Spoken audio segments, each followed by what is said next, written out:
বাংলাদেশের বিপক্ষে ম্যাচের আগেই দুঃসংবাদ পেল টিম ইন্ডিয়া। আগামীকাল 20 ফেব্রুয়ারি দুবাই আন্তর্জাতিক স্টেডিয়ামে বাংলাদেশের মুখোমুখি হবে শক্তিশালী টিম ইন্ডিয়া। তবে তার আগেই ইন্ডিয়ান শিবিরে বড় এক তারকা ক্রিকেটারের ইনজুরি।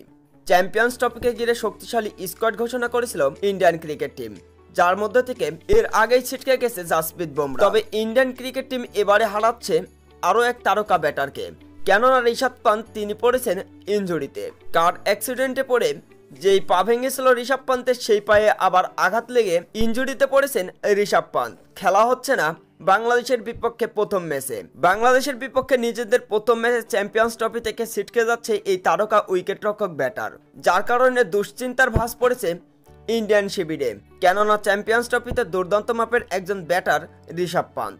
বাংলাদেশি বোলারদের কাছে হুমকির কারণ হয়ে দাঁড়াতে পারত ঋষভ পান্ত। তাই তো বাংলাদেশের বিপক্ষে ঋষভ পান্তকে ছাড়াই একাদশ সাজাতে হচ্ছে ইন্ডিয়ান ক্রিকেট টিমকে।